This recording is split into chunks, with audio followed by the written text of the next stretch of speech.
All right, let's talk a little more detail about how we're going to build this system. So we've already talked about this components right here. We know what that is. It's just our power supply. Then it's going to come up into our PWM.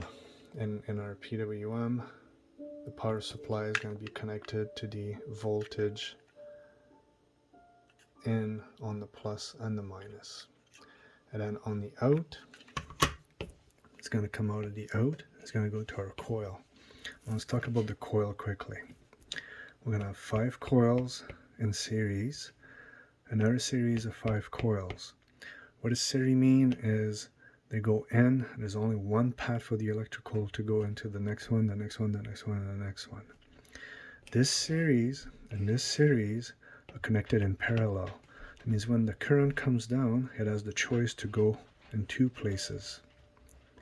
So parallel, the branch gives you choices. Series, there's no choices. Then it comes back out and it comes back into the PWM. So we build our coils, and here's an example of some coils that I built. We'll go over that. And then they're all connected in series, one after the next. And as you can see, they came directly from the bottle, right? And then I pull them out, then I tape them. These particular coils have 95 wraps and they're in 20 gauge. And then we just tape them up.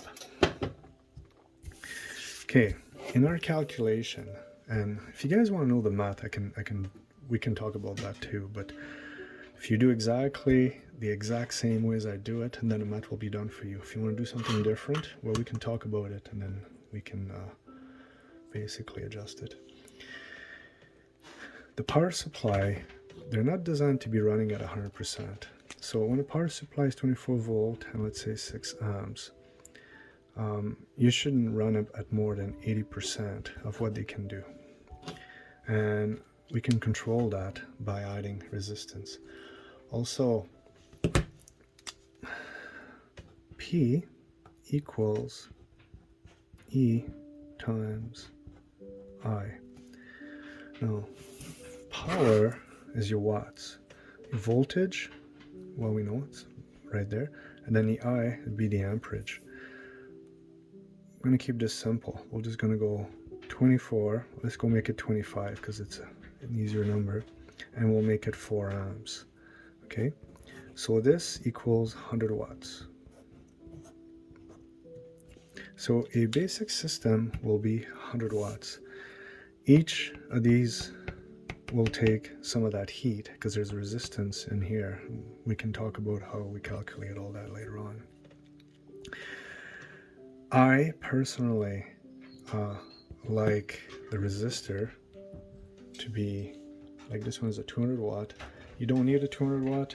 You could get away with just a tiny little guy like this. This is 100 watt. But look at the size of them. This one dissipates the heat a lot better than this.